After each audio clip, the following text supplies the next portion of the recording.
Workers, teachers unions, and indigenous groups in Bolivia have taken to the streets in an all-out effort to try and get their duly elected president back. Evo Morales is his name. He won his recent election by more than 10 percentage points. That was the last time a U.S. president won by that much. Reagan, actually.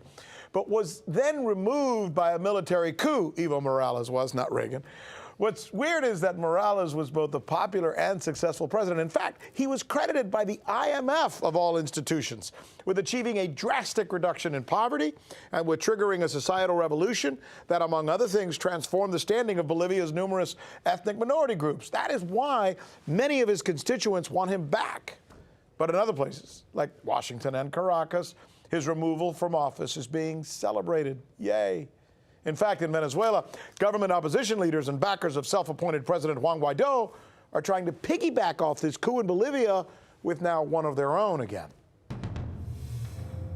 Lucas Koerner is the editor for Venezuela Analysis. You know, it's been a while since we've checked in on Venezuela, but it looks to me like something happened recently in Venezuela, and it has to do, interestingly enough, with Bolivia. So Evo Morales wins the election, interestingly enough, by 10 percentage points, and yet somehow he's taken out. Some would say that was a coup. That is celebrated in Venezuela from all indications, but it didn't go so well, did it, this celebration in Venezuela? No, it did not. The opposition had been promising for weeks that Saturday was going to be a massive show of force, a point of no return in which they were finally going to oust Nicolas Maduro and emulate what happened in Bolivia. But unfortunately, the turnout was fairly, unfortunately for them at least, turnout was fairly underwhelming, as has been the recent mobilizations really since we talked around, since 10 months ago when you saw the massive protests at the beginning of this year. Guaido has really never been able to return those massive numbers to the street.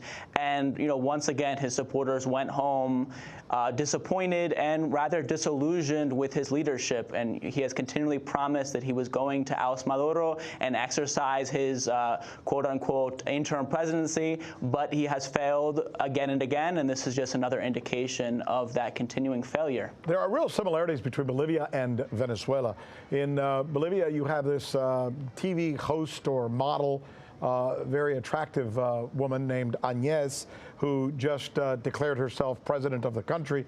And I guess so she's now the president of the country because she says so. And in Venezuela, the same thing was tried, right? I mean, you have a guy named Juan Guaido who one day said, I am now the president of this country. What's the difference why it seems to have worked, this self-appointment in Bolivia, but it didn't work in Venezuela? Why? The key factor are the armed forces, is that in Venezuela, the military has stayed on the side of the constitutionally elected president, where in Bolivia, they opted to overthrow the likewise democratically elected or democratically re-elected President Evo Morales, who had just won election with 47% of the vote.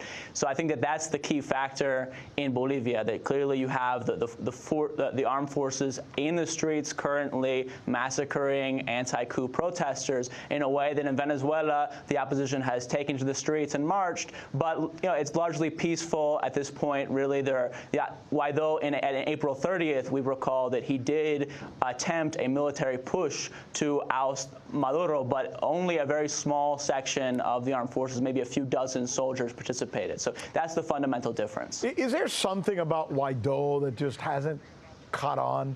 Is there something about him or his legitimacy or his leadership styles or his personality or maybe his breath? I don't know.